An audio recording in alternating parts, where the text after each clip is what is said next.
గిరి ప్రదక్షిణ వల్ల వచ్చే ఫలితాలు. గిరిని చుట్టేది కాళ్ళు కాదు, గుండెల్లో గూడు కట్టుకున్న భక్తి. కొండను కొలిచేది అడుగులు కాదు, కొలిచే విశ్వాసం. సింహాద్రి అప్పన్న గిరి ప్రదక్షిణ నడక కాదు, నమ్మకం. ప్రయాణం కాదు, ప్రార్థన. చెమట కాదు, చరణసేవ. అలసట కాదు, ఆత్మార్పణ. ప్రతి అడుగు పాపాన్ని పారద్రోలుతుంది, ప్రతి శ్వాస పుణ్యాన్ని ప్రసాదిస్తుంది. ప్రతి నామస్మరణ మనసుకు మంగళం, మాటల మాధుర్యం జీవితానికి జ్యోతి. గిరి ప్రదక్షిణ చేస్తే బాధ బూడిదవుతుంది, వేదన వెలుగవుతుంది, నిరాశ నమ్మకం అవుతుంది, భయం భక్తిగా మారుతుంది. ఎన్నో ఏళ్లుగా గుండెల్లో గడ్డకట్టిన కన్నీళ్లు అప్పన్న పాదాల దగ్గర కరిగిపోతాయి. మనసును మెలిపెట్టిన కష్టాలు కరుణచూపులో కరిగిపోతాయి. గిరి ప్రదక్షిణ ఆరోగ్యానికి రక్ష, శోకానికి శాంతి, దుఃఖానికి దిక్సూచి, జీవితానికి జీవధార అని భక్తుల విశ్వాసం. చదివే విద్యార్థికి విద్య, వివేకం, విజయం.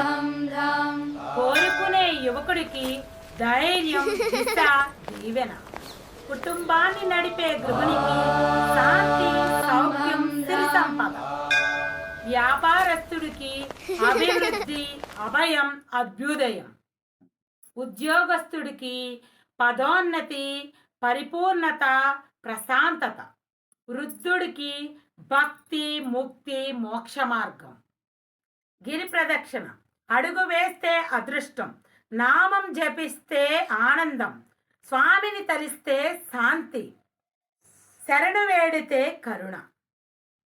ఇక్కడ వడి, గుడి, సుడి అన్నీ అప్పన్న కృపలో కలిసిపోతాయి. పడి లేచి నడిచి చివరికి చేరేది స్వామి సన్నిధికే.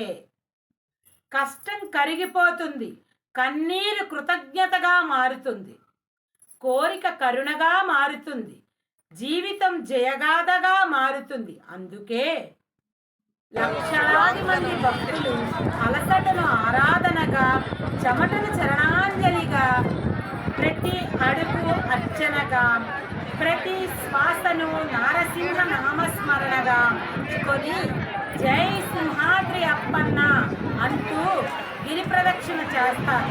ఎందుకంటే అప్పన్నగిరి చుట్టినవాడు తన జీవితానికి దారి కనుగొంటాడని, అప్పన్ననామం జపించిన వాడు తన మనసుకు శాంతి పొందుతాడని, అప్పన్న పాదాలు నమ్మినవాడు ఎప్పటికీ ఒంటరివాడు కాదని భక్తుల అచంచల విశ్వాసం.